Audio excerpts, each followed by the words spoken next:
지난 몇 주 동안 세상을 놀라게 한 소식들이 있었습니다.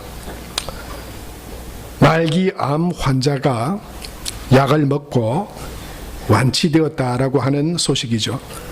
유튜브에 그 소식이 퍼졌습니다.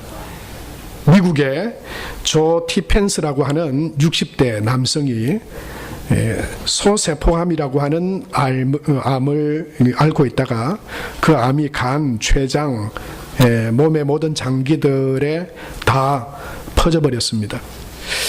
의사들은 3개월 남았다고 이야기했습니다.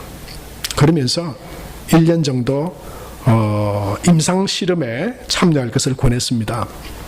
이 조 티펜스는 그 1년의 임상 실험에 참여하겠다고 말하고, 그리고 또 한 지인의 이야기를 들었습니다. 어떤 약이 있는데 이 약을 한번 복용해 보라고. 그 약을 먹으면 이 암에서 완치되는 그런 일들이 일어났다고도 했다는 소식을 듣게 됩니다. 그리고 이 조 티펜스는 그 약을 먹죠. 그 약 성분은 바로 펜벤다졸이라고 하는 그런 성분이죠. 이 성분이 강아지의 구충제에 많이 들어있는 성분이라고 합니다. 그래서 그 강아지 구충제, 강아지 약이라고 해서 그게 더럽거나 그런 거 아니잖아요. 약 성분이 암을 치료하는 데 도움이 된다라고 하는 그 이야기를 듣고 그 약을 복용하게 됩니다. 그리고 이 조 티펜스는 암이 완치되었다고 판정을 받습니다. 그리고 그 소식을 들은 많은 사람들이 그 약을 먹고 또 치유되었다라고 하는 그런 소개하는 영상이 인터넷으로 싹 퍼졌습니다. 우리나라에도 그 영상이, 이 약이 소개가 되었습니다. 암으로 고통받고 있는 환자들이나 또 그 보호자들에게는 놀라운 소식이 아닐 수 없었습니다. 지금도 우리나라의 사망 1위의 질병은 암입니다. 조금 연장되긴 했지만 암이 완쾌되어서 완전히 회복되어서 건강을 찾기에는 아직도 암을 완치할 수 있는 그런 약이 없습니다. 그 암을 고통스럽게 짊어지고 살아가는 사람들에게 이 조 티펜스가 말한 그 영상, 펜벤다졸이라고 하는 그 약품, 여러분 얼마나 놀라운 소식이었겠습니까? 그래서 그것이 아직 사람에게는 임상 실험이나 그런 사례가 없기 때문에 의학계에서는 그걸 먹는 것을 금지하고 있습니다. 자제하기를 당부하고 있습니다. 그러나 환자들은 이제 내가 잃을 것이 뭐 있냐? 이제 난 해볼 거 다 해봤고 잃을 것도 없다. 그래서 그 약을 샀습니다. 우리나라에는 이 펜벤다졸의 약품이 없어서 많이 포함되어 있는 그 강아지 구충제가 다 품귀 현상이 다 팔려나갔다고 그렇게 이야기하고 있는 것도 봤습니다. 놀라운 일이죠. 그것을 통해서 정말 암이 완치되어질 수 있다라고 하는 그 소식도 놀랍고, 또 그렇게 치료될 수 있다면 얼마나 참 귀한 것이겠습니까? 아마 너도 나도 그 약을 다 구입해서 환자들이 먹게 될 것입니다.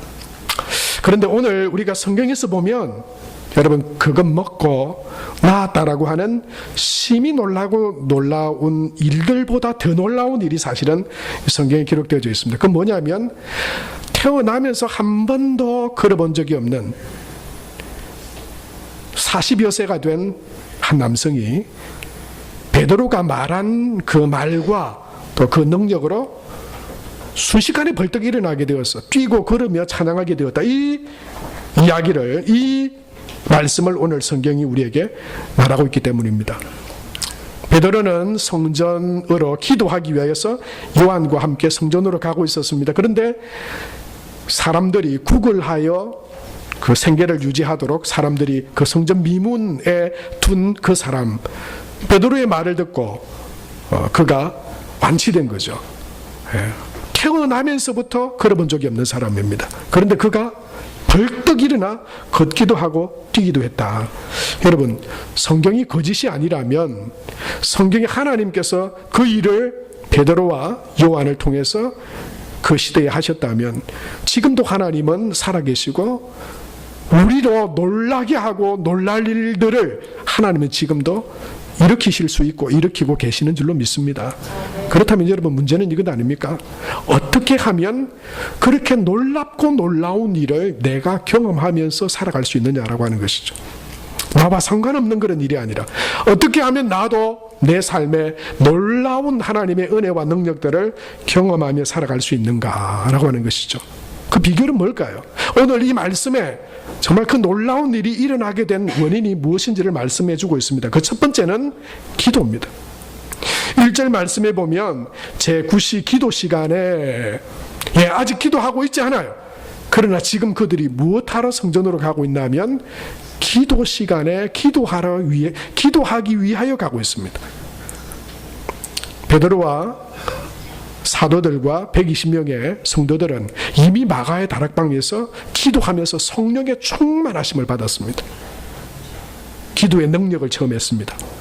그리고 그것으로 끝나지 않았습니다. 그리고 기도의 시간에 계속해서 성전으로 가서 기도하여 하나님의 능력과 은혜를 공급받아 살아가는 삶을 지금 이야기하고 있는 것입니다. 기도하러 가는 시간에 일어난 일들입니다. 기도할 때 역사가 일어납니다. 여러분, 우리가 하나님 앞에 기도하며 나아갈 때 거기에 하나님의 놀라운 능력과 은혜가 임하게 되는 줄로 믿습니다. 하나님의 은혜와 도우심으로 승리의 삶을 살았던 성경의 인물들, 믿음의 사람들의 모습을 보면 거기에는 반드시 그 특징은 기도의 사람들이었다라고 하는 것을 우리가 볼 수 있습니다. 우리가 하나님 앞에 기도할 때 하나님이 역사하시고, 기도할 때 하나님의 은혜가 임하고 능력이 임하고, 우리로 놀랍다고 고백하게 되는 하나님의 역사하심들이 기도할 때 임하고 나타나게 되는 줄로 믿습니다. 죽어도 안 될 일은 없습니다. 우리에게는, 그 사람에게는 죽을 일밖에 없죠. 죽어도 안 돼. 여러분, 혹시 예배하는 저와 여러분의 마음에도 혹시 그런 마음이 있지 않습니까? 아유, 이 사람은 죽어도 안 변해. 천만에요. 이 사람은 전도한다고 될 사람이 아니야. 천만에요. 아유, 우리 교회가 뭐 전도한다고 이번에 무슨 영혼들의 열매가 있겠어? 천만의 말씀이에요. 그렇게 믿으니 안 되죠. 안 된다고 믿으니 안 되는 거예요. 우리 마음 안에서 좁아지는 거예요. 하나님은 무한하신데, 전능하신데 내가 안 된다고 믿는 거예요. 그리고 기도하지 않는 거예요. 여러분, 하나님은 전능하십니다. 우리가 무능할 뿐이에요. 하나님은 우리의 모든 문제들보다 더 크신 하나님이십니다. 우리의 믿음이 작아져 있을 뿐입니다. 사랑하는 성도 여러분, 전능하신 하나님을 믿고 기도의 자리로 나아가서 하나님께서 우리의 삶을 통해 놀라운 일들을 행하시는 복된 믿음의 삶을 살아가는 저와 여러분이 될 수 있게 되길 바랍니다. 왜 기도하지 않을까요? 바빴어요? 바쁘면 더 기도합니다. 왜 기도하지 않을까요? 여러분, 지난 한 주간에 저와 여러분의 삶을 뒤돌아보시기 바랍니다. 여러분, 얼마나 기도의 자리에 계셨습니까? 얼마나 기도하셨나요? 한번 스스로에게 자문해 보세요. 내가 왜 기도하지 않았지? 우리의 상황들은 다 다르지만 기도하지 않는 가장 큰 원인은 믿지 않기 때문입니다. 믿지 않기 때문에 기도하지 않는 것입니다. 믿으면 기도합니다. 이게 신앙의 좌표입니다. 저와 여러분의 믿음을 뭘로 딱 볼 수 있냐면요, 기도 생활 하나로 딱 볼 수 있어요. 믿는 사람은 기도한다니까요. 그렇지 않나요? 믿으면 기도합니다. 하나님의 능력을 믿는데요. 기도하는 게 복된데요. 기도하면 하나님이 놀라운 일을 일으키신다 말씀하시는데요. 그걸 정말 믿는데 기도하지 않을까요? 아닙니다. 바쁘면 더 많이 기도하죠. 바빠서 이 바쁜 일들을 내가 어떻게 처리할까? 나는 그것들을 다 잘 감당할 수 있는 능력이 없는데, 그래서 뭘로 의지합니까? 하나님을 더 의지하게 되죠. 그래서 여러분, 기도는 우리 믿음의 표현이에요. 내 믿음요?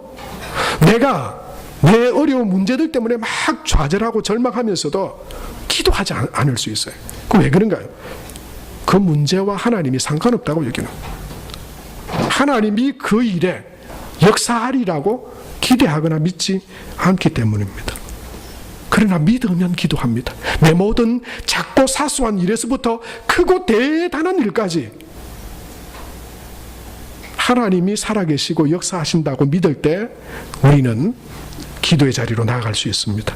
기도의 자리로 나아갈 때 하나님께서 역사하시고, 하나님이 하신 일이 우리를 놀랍게 하고, 우리를 아는 주변의 사람들이 놀랍게 되게 되는 그런 역사가 나타나게 될 줄로 믿습니다. 여러분, 예수님을 만나서 고침을 받고 예수님을 만나 은혜를, 기적을 체험한 성경에 많은 사람들이 있죠. 그 두 부류입니다. 기도하지 않았지만 예수님이 찾아가셔서 행하신 기적들이 있습니다. 우리 삶에도 그런 예수님이 찾아오셔서 베푸는 은혜들을 우리가 경험한 분들도 있을 것입니다. 그런데 언제 올지 몰라요. 분명히 있습니다만 언제 올지 몰라요. 그런데요, 또 한 부류가 있습니다. 예수님 앞에 찾아 나간 사람들이죠. 예수님 앞에 가서 예수님 도와주세요, 예수님 은혜를 베풀어 주세요, 나와 함께 해주세요, 고쳐주세요, 살려주세요, 예수님 앞에 나아가서 기도하고 간구했던 사람들이 있습니다. 그 사람들이 예수님을 만났습니다. 그 예수님을 만나서 고침받고 해결함 받았던 그 사람들의 모든 삶들을 보면 우린 다 같이 이렇게 우와, 어떻게 이렇게 놀라운 일이. 사랑하는 성도 여러분, 여리고의 소경도, 혈류병 가운데 고통받던 여인도 예수님을 향해 믿음으로 나아가 믿음으로 주님을 부르짖고 믿음으로 나아갔을 때 주님이 놀라운 능력과 은혜로 고쳐주시고 놀라운 기적으로 함께해 주신 줄로 믿습니다. 여러분, 저와 여러분 또한 그런 믿음으로 하나님 앞에 나아갈 수 있게 되기 바랍니다. 교회를 오시든지, 교회가 여러분의 기도의 처소가 되시든지, 아니면은 여러분의 집에 기도하는 골방이 있게 되기를 축복합니다. 내가 기도하는 자리, 여러분 다 기회를 놓치셨으면 자기 전에 침대에서라도 잠깐 일어나 하나님 앞에 기도하는 저와 여러분이 되시길 바랍니다. 왜요? 기도가 하나님의 은혜가 임하는 통로니까요. 기도할 때 하나님이 놀라운 일들을 일으키시니까요. 하나님의 역사하심을 믿으니까요. 지난 주간에 우리 교회에, 우리 여전도회, 우리 기관에서 1년마다 매년 우리 교회의 교우들을, 병원에 계신 분들을 신방하는 그런 프로그램을 가진 기관이 있습니다. 그래서 지난 주간에 같이 동행을 했습니다. 매년 저는 1년에 한 2번 정도는 그 환우들을 이렇게 함께 성도들과 돌아보는데요.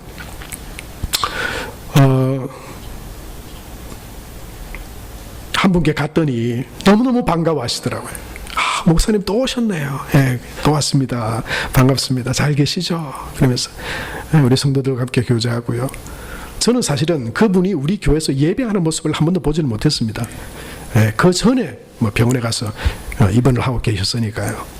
저는 그분에 대한 믿음도 잘 모릅니다. 그분이 정말 어떤 믿음의 고백을 가지고 살아가고 있는지요. 예배하는 모습들도 못 봤고, 그래서 제가 그렇게 말했어요. 이 집사님, 예배는 어떻게 드리십니까?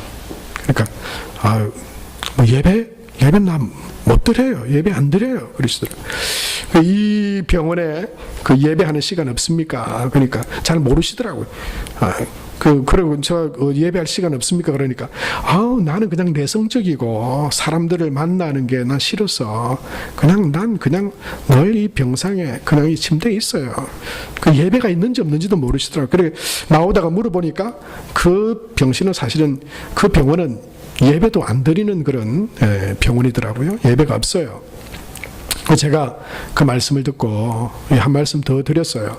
집사님, 예배 못 가셔도 됩니다. 밖에 나가서 예배 드릴 수 없는 처지니까요. 그런데 이 병원에서도 집사님 하실 수 있는 게 있습니다. 그러니까 약간 이렇게 호기심을 가지고 보시더라고요. 제가 뭐라고 말씀드렸냐면 집사님 기도하는 겁니다. 집사님 여기서 꼼짝달싹 못해도 집사님이 세계 끝에 있는 사람을 위해서도 기도할 수 있고 하나님은 그러면 역사하십니다. 여기서 내 믿음을 위해서 기도하시고 내가 아프고 힘들어도 믿음 잃지 않도록 기도해야 되고요. 자녀들을 축복하며 기도하세요. 그리고 이제 나오려고 그러는데 그 집사님이 저한테 아주 중요한 질문을 하셨어요. 의미심장한 질문을 하셨어요. 뭐라고 기도하셨는지, 뭐라고 질문하셨는지 여러분 아시겠어요? 목사님, 기도 어떻게 해요? 그랬어요. 제가 충격받았습니다. 기도 어떻게 해요? 이분이 그 전에 교회를 얼마 동안 다녔었는지 모르겠어요.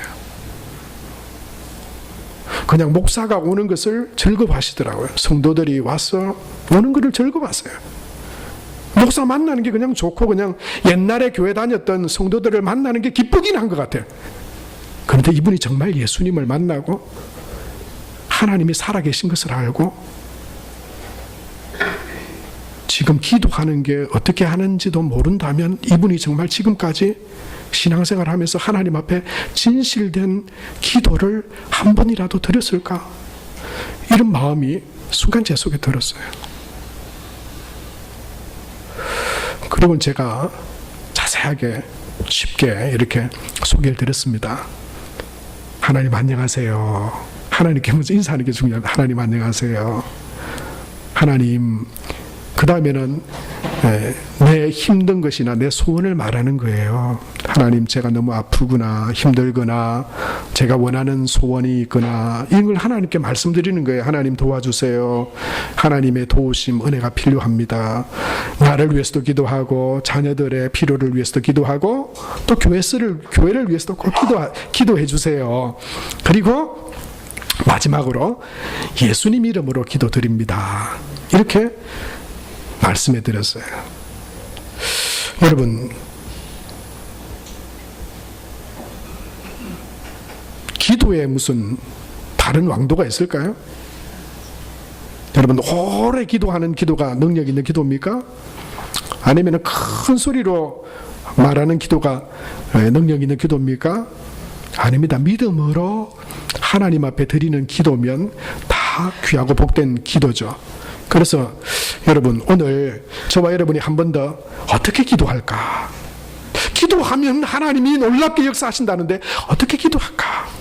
아직 그것을 이렇게 분명하게 잡고 계시지 못한 분이 있다면 이 복된 기도, 여러분 뭐 대단히 어렵고 힘든 절차가 필요한 것이 아니에요.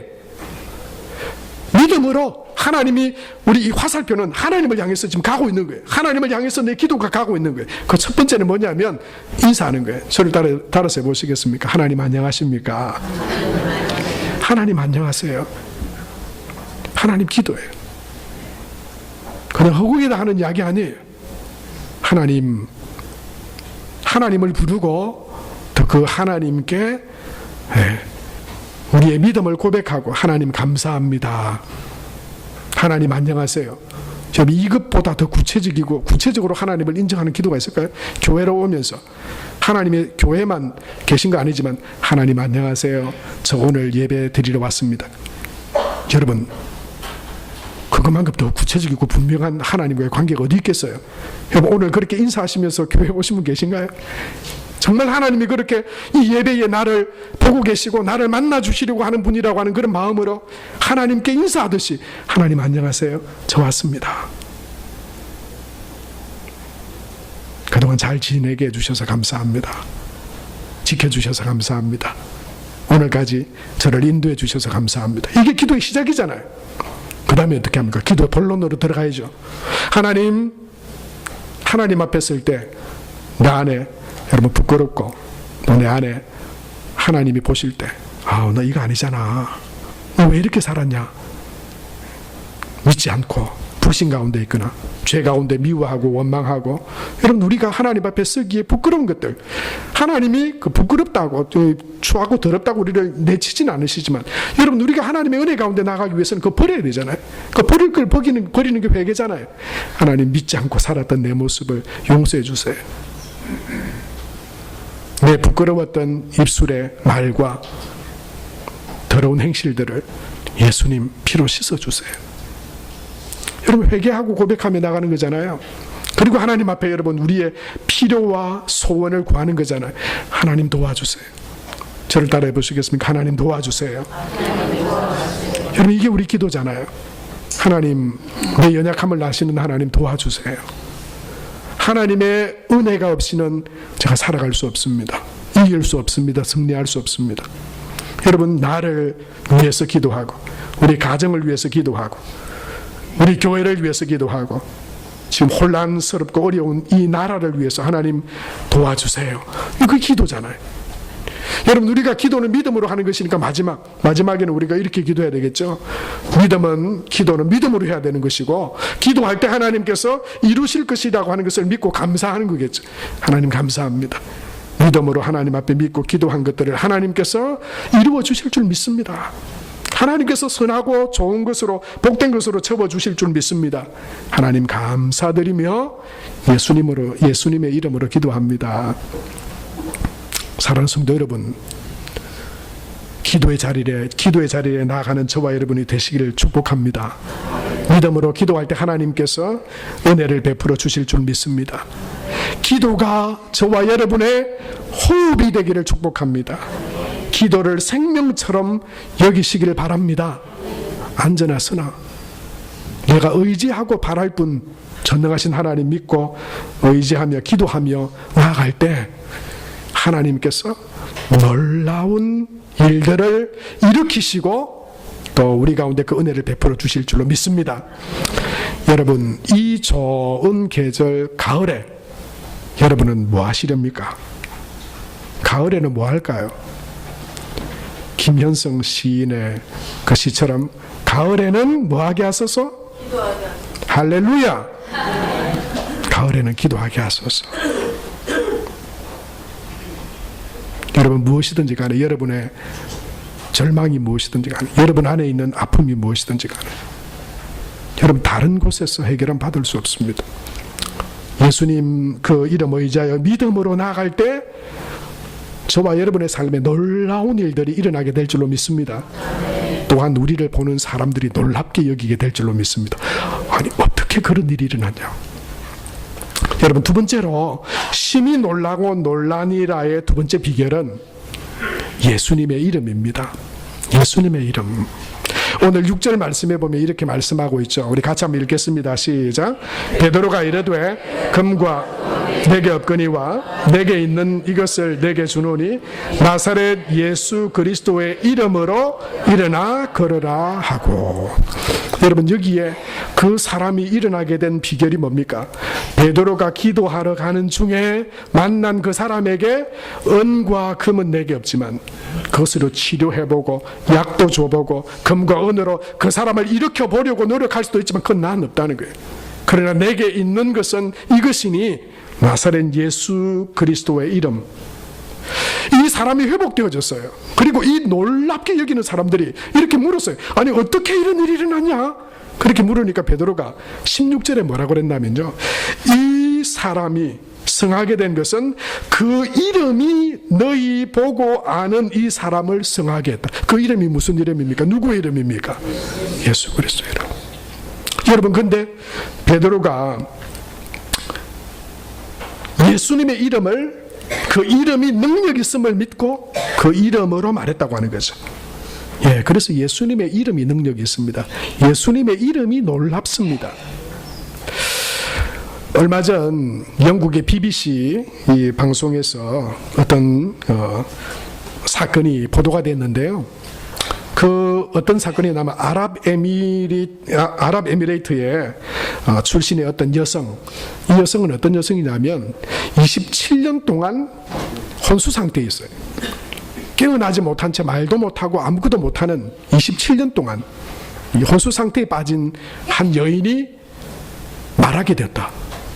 이런 기사가 보도된 적이 있습니다. 그 내용이 어떤 거냐 보니까요. 이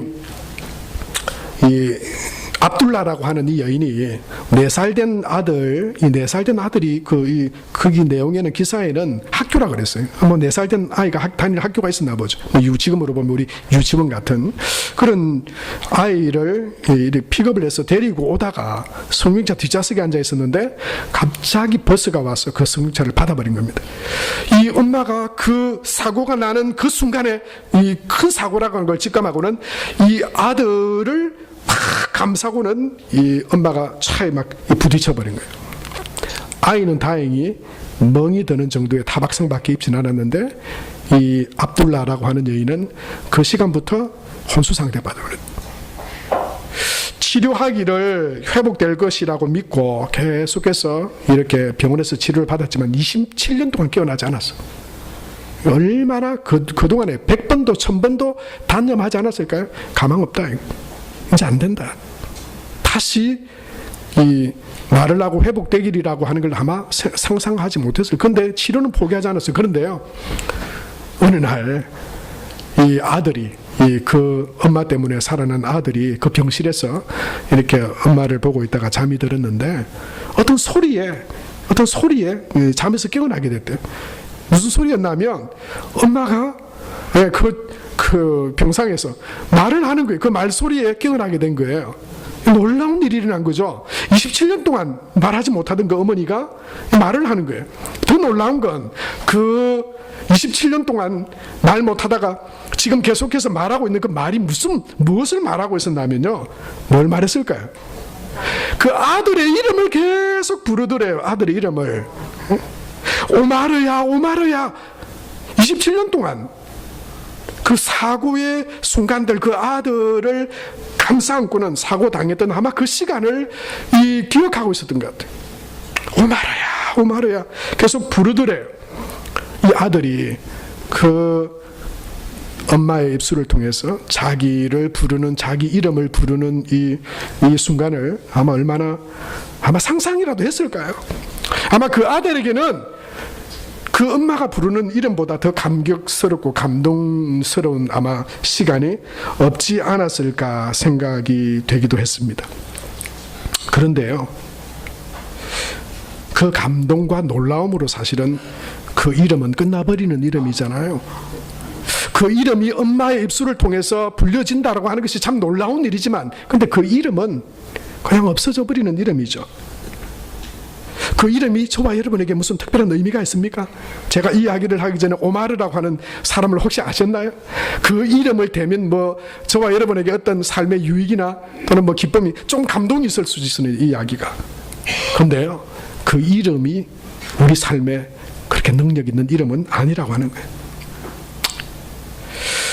여러분, 사람들은 세상에 자기의 이름을 막 내려고 하는 그런 마음들이 있습니다. 성경에도 보면 창세기 11장에 보면 바벨탑을 샀죠. 그 바벨탑을 쌓으면서 그 사람들이 뭐라고 말하나요? 창세기 11장 4절에 보면 또 말하되 자 성읍과 탑을 건설하여 그 탑 꼭대기를 하늘에 닿게 하여 뭐라고요? 우리 이름을 내고. 사람들은 자기 이름을, 근데 그 이름이 도대체 뭐라고요? 에? 이런 선진국 세계 최강의 나라들, 미국, 일본, 여러분 별 문제 없을 때는 그 막 나라의 힘과 그 이름이 대단한 것 같아. 어느 나라에 가도 이 나라 이름을 대면은 다 대단하게 여기고. 근데 하기비스라고 하는 이 태풍 하나에 쌓았던 탑, 올렸던 이름 날아갑니다. 그 이름이, 세상의 이름이 그렇게 대단한 것 아니에요. 다 불면 날아가는 것들이죠.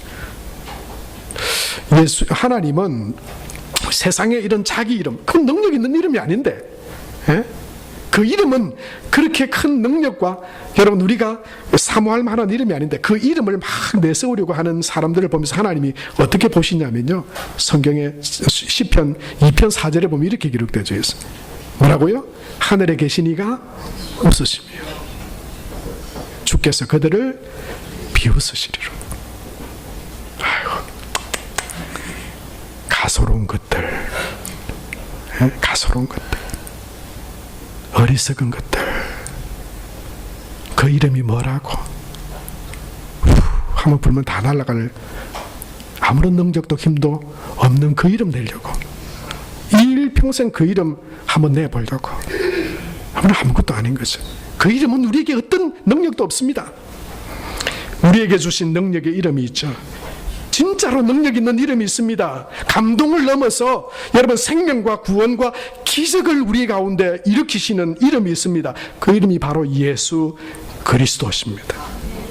예수님의 이름에 능력이 있습니다. 여러분 요한복음 14장 13절 14절에 보면 이렇게 말씀하고 있죠. 그 이름, 우리 같이 한번 읽어봅시다. 너희가 내 이름으로 무엇을 구하든지 내가 행하리니 이는 아버지로 하여금 아들로 말미암아 영광을 받으시게 하려 함이라. 내 이름으로 무엇이든지 내게 구하면 내가 행하리라. 내 이름으로, 그 이름이 능력이기 때문에 내 이름으로 구하면 내가 시행하게 하리라 말씀하셨어요. 저는 이 말씀 보면서 그런 찬양이 계속 떠올랐어요.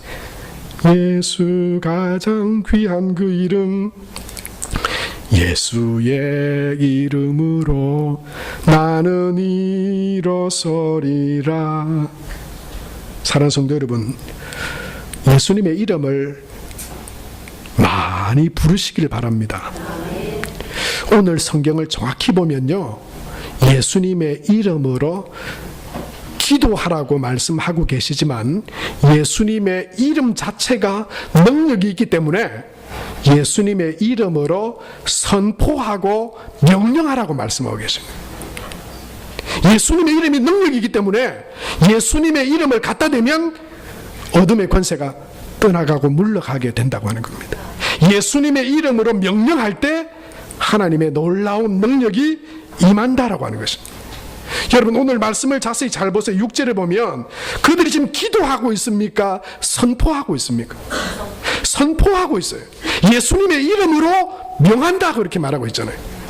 예수님의 이름으로 뭐 기도를 하고 있는 게 아니고요. 뭐 기도 자체가 능력이 있지만 예수님의 이름을 말하고 예수님의 이름으로 명령할 때 예수님의 이름이 능력이 있어서 그를 일으키고 그를 고치고 하나님의 기적이 임하게 된다고 말씀하고 있는 것입니다.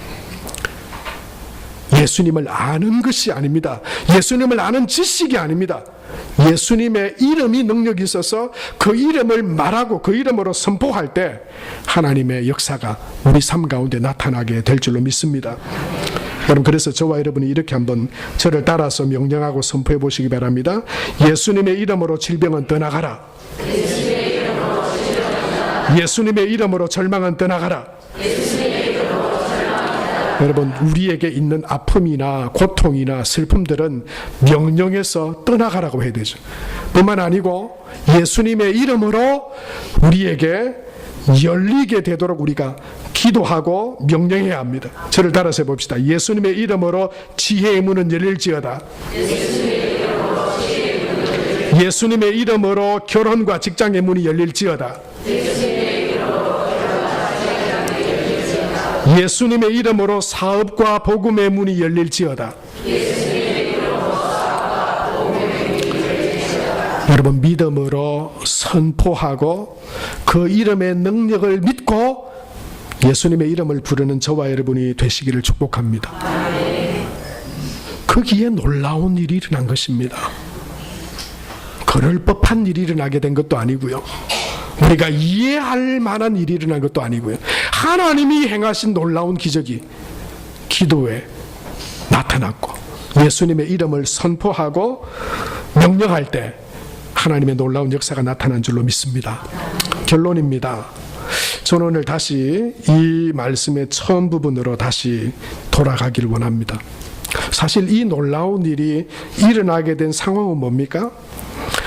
베드로와 요한은 기도하러 가는 중이고 그리고 그 기도하러 가는 중에 성전의 미문에 앉아있는 한 구걸하는 사람을 만난 겁니다.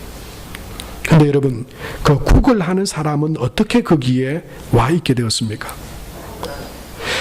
구걸하여 살아가라고, 그것이 살아가는 방법이고 살아가는 길이라고 여기고 믿는 사람들, 네가 살 길은 여기서 성전에 들어가는 사람들에서 구걸해서 그 불쌍히 여겨서 주는 돈으로 오늘 먹고 살아가는 게 네가 살아갈 수 있는 방법이라고 아는 사람들이 거기에 데려다 놓았기 때문에 그 사람은 거기 앉아서 구걸하여 먹고 살아갔습니다.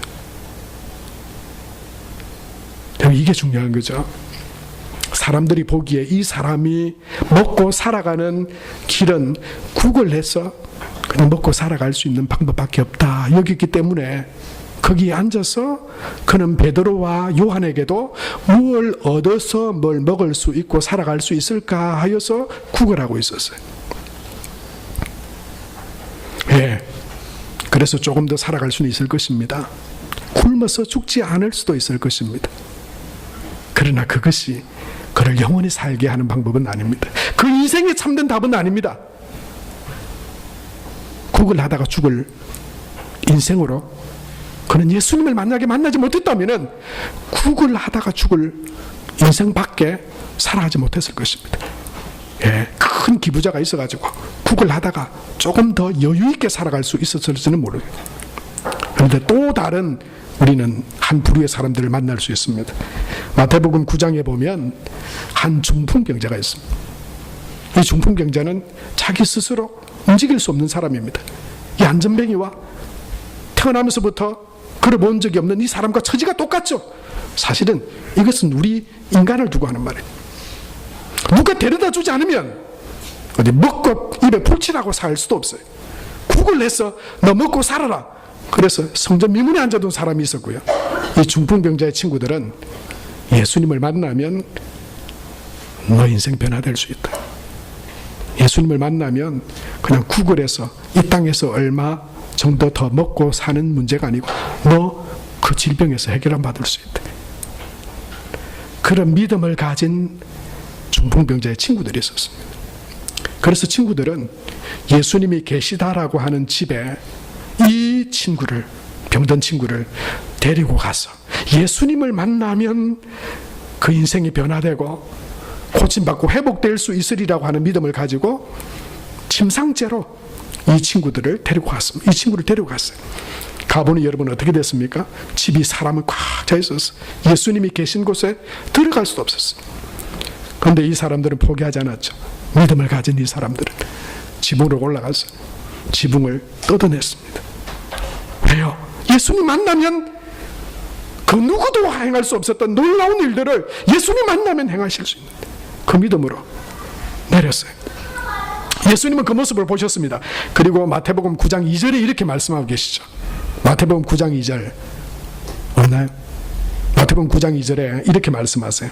침상에 누운 중풍병자를 사람들이 데리고 오거늘 예수께서 그들의 믿음을 보시고. 그들이란 누구의 믿음입니까?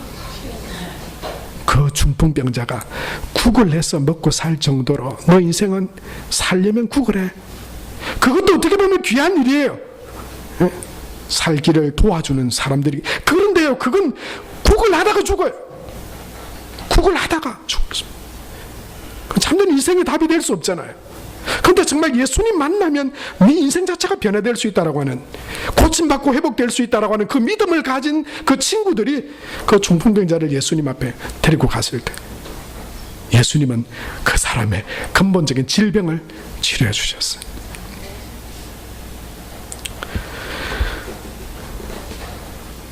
사랑하는 성도 여러분, 저와 여러분이 세상 사람들에게 줄 수 있는 최고의 선물이라면 그 뭘까요? 그건 은과 금이 아닙니다. 예수 그리스도를 믿는 믿음으로 그들을 주께로 인도하는 일입니다. 그러면 주님이 놀라운 일들을 행하실 것입니다. 예수님의 그 이름으로 믿음으로 기도하고 예수님의 이름으로 선포되었을 때 여러분 그 태어나서 한 번도 일어나 보지 못한 그 사람에게 어떤 일이 일어났습니까? 8절 말씀에 보면 이렇게 기록하고 있죠. 우리 8절 다 같이 읽겠습니다. 뛰어서서 걸으며 그들과 함께 성전으로 들어가면서 걷기도 하고 뛰기도 하며 하나님을 찬송하네. 여러분, 이런 놀라운 은혜가 저와 여러분의 삶에도 계속해서 나타나게 되기를 축복합니다. 내 삶에 이런 하나님으로 인한 놀라운 일들이 일어나게 되기를 축복합니다. 예수님을 의지하여 하나님 앞에 기도하며 나가십시오. 예수님의 이름을 부르십시오. 그 예수님의 이름을 선포하십시오. 그 예수님의 이름으로 명령하십시오. 다른 사람에게 명령할 자신 없으면 나한테라도 명령하세요. 내 영혼아, 이거 어찌하여 이렇게 낭망하고 절망하느냐. 여러분, 믿음으로 예수님 이름을 의지하고 믿음으로 선포하며 나갈 때 우리 삶에 하나님의 놀라운 역사가 나타나고, 뿐만 아니고 나로 인해서 알지 못하고 세상의 소망 없이 살아가는, 믿음 없이 살아가는 많은 사람들에게 저와 여러분이 믿음의 좋은 이웃이 되고 통로가 되어서 그들을 주께로 데리고 올 때 이 환자에게 일어났던 것처럼 그가 뛰어서서 걸으며 그들과 함께 성전으로 들어가면서 걷기도 하고 뛰기도 하는 이런 하나님의 놀라운 구원의 역사를 함께 경험하며 살아가는 저와 여러분, 우리 모두가 다 되시길 바랍니다. 이 시간 한번 믿음으로 고백하며 우리 찬양합시다. 내 이름 아시죠? 우리 그렇습니다, 여러분. 저와 여러분의 이름이 언제 불려질 때, 누구로 인하여 불려질 때 제일 기쁠까요? 저는 천국 문에서 하나님이 안정훈 들어와, 그럴 때가 제일 기쁠 것 같아요. 안정훈 너 천국으로 들어와. 예, 하나님이 우리 이름을 아십니다. 예, 우리 이름을 아시고 또 우리를 사랑하시고 또 우리에게 크고 놀라운 일들을 행하길 원하시는데, 우리 그 이름, 내 이름 아시는 하나님께 찬양하겠습니다.